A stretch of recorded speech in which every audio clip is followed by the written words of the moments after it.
이 시간 우리가 같이 함께 볼 하나님 말씀은 마태복음 1장 18절에서 25절의 말씀입니다. 마태복음 1장 18절에서 25절의 말씀입니다. 함께 봉독하도록 하겠습니다. 예수 그리스도의 나심은 이러하니라. 그의 어머니 마리아가 요셉과 약혼하고 동거하기 전에 성령으로 잉태된 것이 나타났더니 그의 남편 요셉은 의로운 사람이라 그를 드러내지 아니하고 가만히 끊고자 하여 이 일을 생각할 때에 주의 사자가 현몽하여 이르되 다윗의 자손 요셉아 내 아내 마리아 데려오기를 무서워하지 말라. 그에게 잉태된 자는 성령으로 된 것이라. 아들을 낳으리니 이름을 예수라 하라. 이는 그가 자기 백성을 그들의 죄에서 구원할 자이심이라 하니라. 이 모든 일이 된 것은 주께서 선지자로 하신 말씀을 이루려 하심이니 이르시되 보라 처녀가 잉태하여 아들을 낳을 것이요 그의 이름은 임마누엘이라 하리라 하셨으니 이를 번역한즉 하나님이 우리와 함께 계시다 함이라. 요셉이 잠에서 깨어 일어나 주의 사자의 분부대로 행하여 그의 아내를 데려왔으나 아들을 낳기까지 동침하지 아니하더니 나음에 이름을 예수라 하니라. 아멘. 이 시간 우리가 기억해야 할 이름 예수라는 제목으로 말씀을 함께 나눠보도록 하겠습니다. 사랑하는 반석교회 성도 여러분, 우리가 지난주까지 예수님에 대해서 함께 이야기를 나누어 봤었습니다. 예수님에 대한 성경의 많은 표현으로 예수님에 대해 알리고 있다고 우리는 말하고 있었으면서 그 가운데 예수님은 말씀으로 이 땅 가운데 임하셨고 또한 말씀뿐만이 아니라 빛으로 또한 생명으로도 이 세상 가운데 오셨음을 지난주 본문 말씀을 통해 이야기를 해보았었습니다. 이런 예수님에 대해서 우리는 바로 알아야 한다고 또 이야기를 나눴었죠. 그래서 세상 사람들에게 빛으로 다가오셨음을 그리고 세상 사람들은 그 빛을 알지 못하였음을 이야기하며 지금도 그것은 변함없고 우리가 세상에 요한과 같이 빛을 전하는 사람들이 되자고 이야기를 했었습니다. 한 주 동안 여러분은 과연 어떻게 지내셨습니까? 지난주 말씀과 같이 예수님을 바로 알고 또한 주변 사람들에게 빛이 되신 예수님을 알리고자 살아가셨는지요? 세상에는 사람의 이성으로 이해할 수 없는 것들이 많이 있습니다.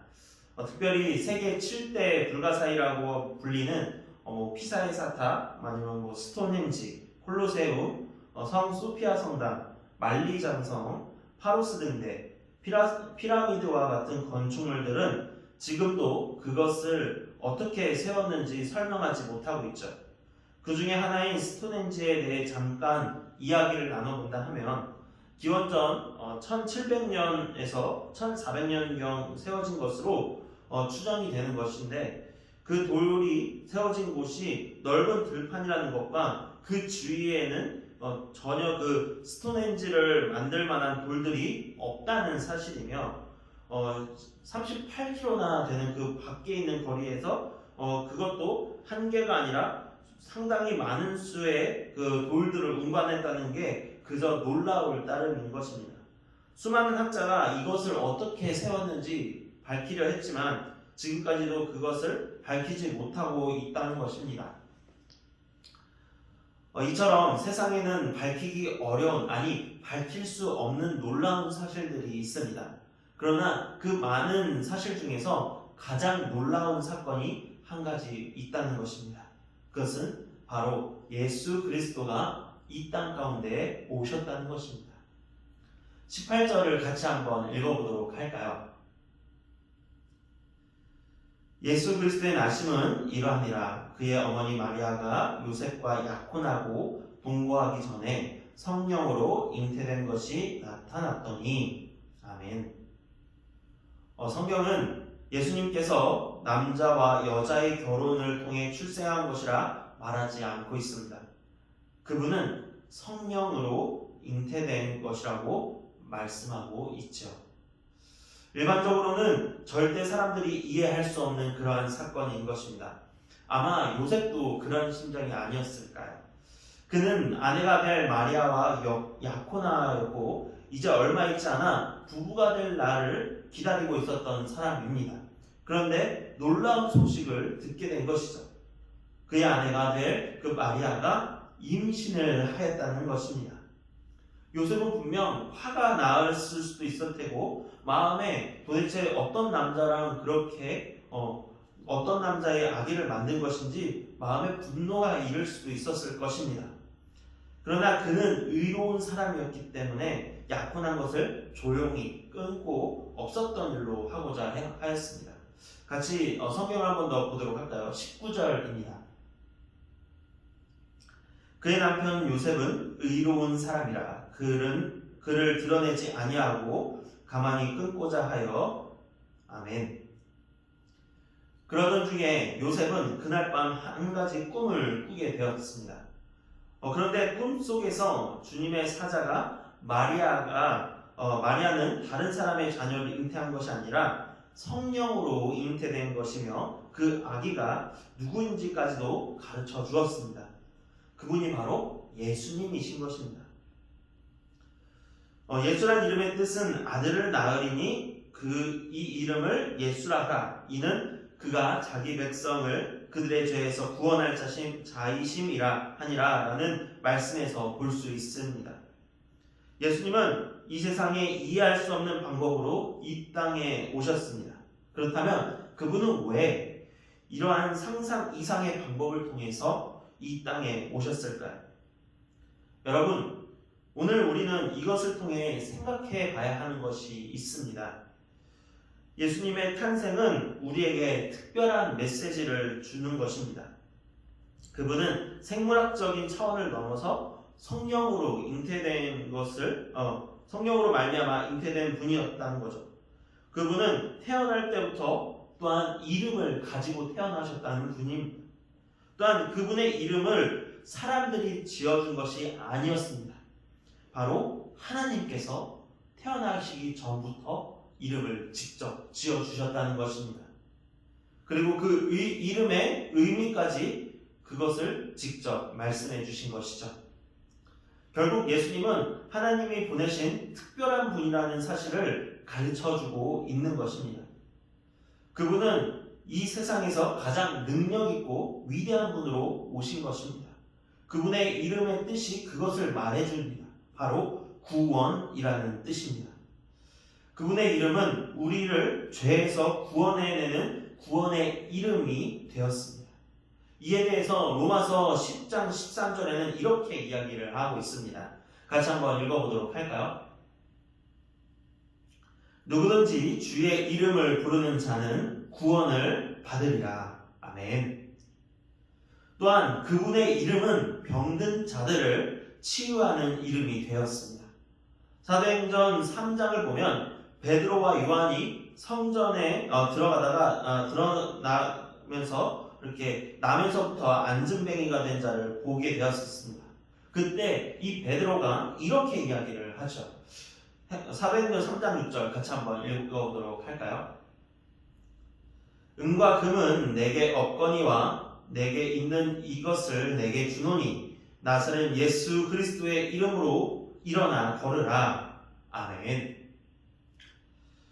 그러자 앉은뱅이가 발과 발목에 힘을 얻으면서 뛰어서서 걷고 뛰며 하나님을 찬양했다는 것입니다.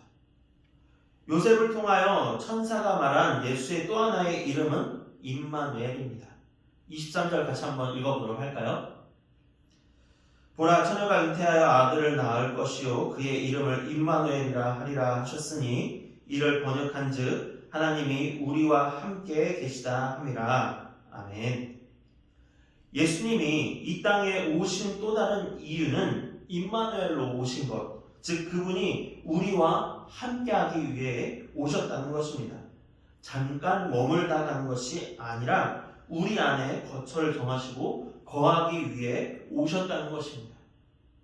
예수님께서 십자가의 죽음을 이기시고 부활하신 후 40일 계시다가 이 땅에 떠나시면서도 이렇게 약속을 하셨습니다. 마태복음 28장 20절 같이 한번 읽어보도록 하겠습니다. 볼지어다 내가 세상 끝날까지 너희와 항상 함께 있으리라. 아멘. 2000년 전에 오신 예수님이셨지만 그분은 지금도 우리와 함께 하시는 하나님이신 것입니다. 지금도 우리 안에 거하며 우리를 진리 가운데로 인도하고 계시는 것입니다. 또한 우리를 지키시고 보호하시는 분이십니다.